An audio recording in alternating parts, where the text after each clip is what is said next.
Tulsi Gabbard, the sitting U.S. Director of National Intelligence, is currently entangled in two wide reaching scandals. One involving a whistleblower complaint against her that has not been delivered to Congress for 8 months and is rumored to be locked in a safe, and another about an unprecedented federal raid on an election center in Fulton County, Georgia. The way that Gabbard and her office have responded to these controversies is indicative of the Trump administration's social media forward PR style.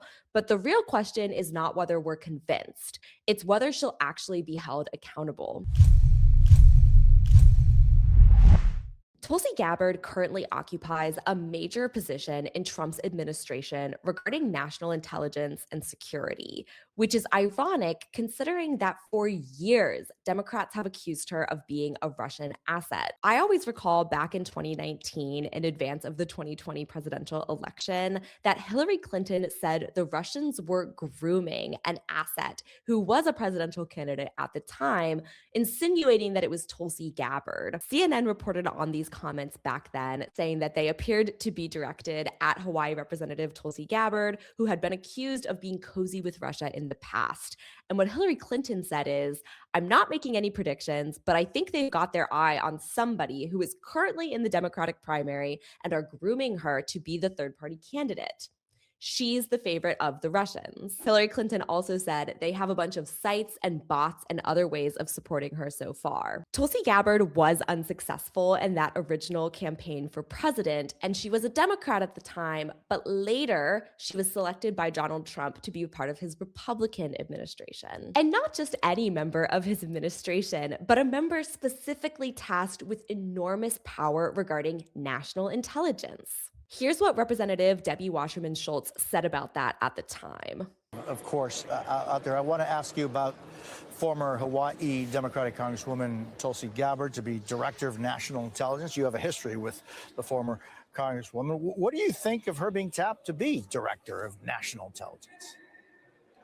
Tulsi Gabbard is someone who has met with war criminals, violated the Department of State's guidance, and secretly, clandestinely went to Syria and met with Assad, who gassed and attacked his own people with chemical weapons.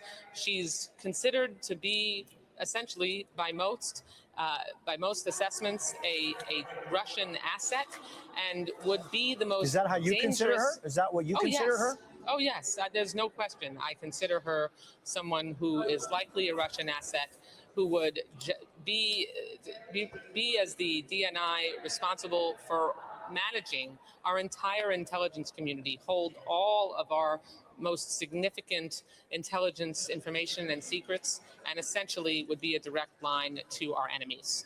And so the irresponsibility of these appointments and the disregard. I get he wants to break heads. I get that presidents have the right to make appointments, but that is why there's an advise and consent role by the United States Senate, and one that they should very carefully and thoroughly use. So if those concerns weren't enough, there has also been reporting from Tulsi Gabbard's home of Hawaii that suggests she might even have a history with a cult.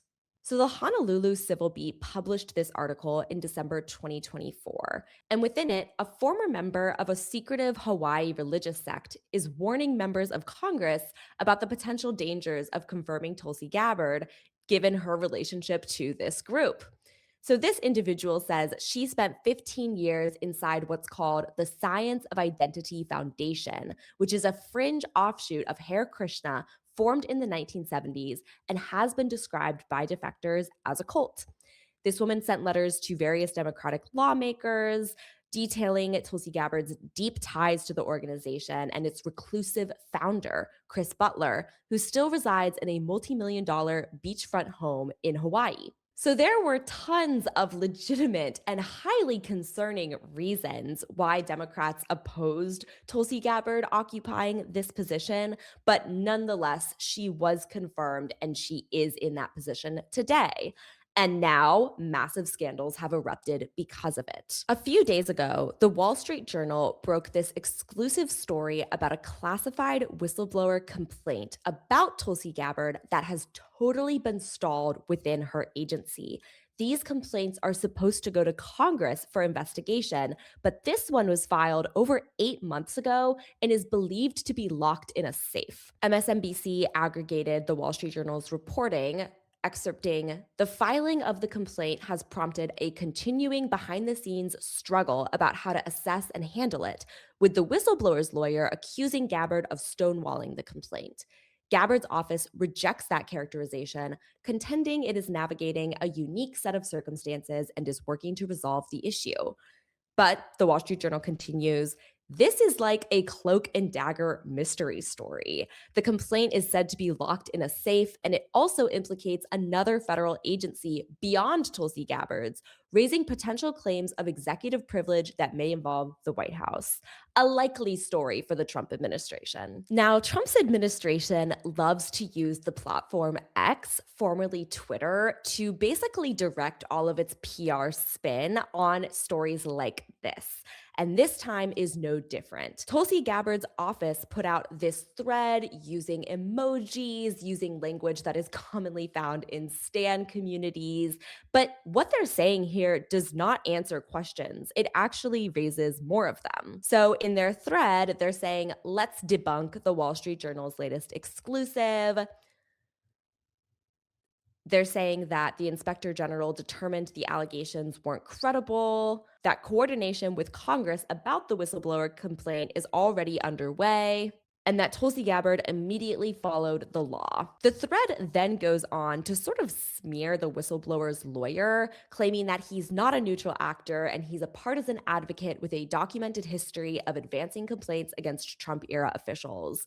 The reality of that is that he's just doing his job. But there are plenty of lawyers within the Trump administration who do have personal ties and therefore biases toward protecting Trump. Every accusation, as they say, is a confession. The office of the DNI then goes on to say that the Wall Street Journal built a narrative using partisan voices, and then ironically, they link a story from a partisan conservative news outlet to try to push back against the Wall Street Journal's reporting. Funnily enough, the top reply to this thread says, "You people are so stupid if you think other people are dumb enough that these excuses sound believable. If this is the best you can come up with, we're so fucked for the next 3 years." And while the thread was written with semi-persuasive language, the New Republic reports that all of this information actually makes the case a lot worse for Tulsi Gabbard. So what we know about this whistleblower complaint is that Tulsi Gabbard was accused of restricting the distribution of a highly classified intelligence report for political purposes.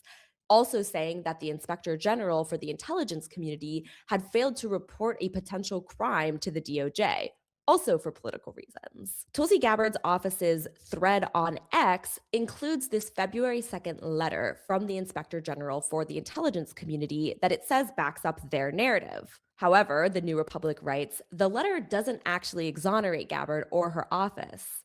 In that letter, Fox claimed that Gabbard was never actually notified about the complaint, even after the former intelligence community inspector general determined in June that the complaint was of urgent concern if true. A few days after that, the letter says that the former intelligence community inspector general received newly obtained evidence and issued a memo finding that the allegation against Gabbard did not appear credible, but that she could not determine the credibility of the other claim. The attorney representing the whistleblower said he was never informed that such determination was reached. And the letter said that supplemental had no legal effect on the whistleblower's right to submit the complaint to Congress. Months went by with nothing happening about this complaint before the person who wrote this letter actually got around to asking Tulsi Gabbard about providing guidance. He wrote, I inquired about security guidance, and she revealed to me that the acting general counsel, prior to Mr. Deaver's confirmation, had never informed her of the outstanding requirement for this security guidance.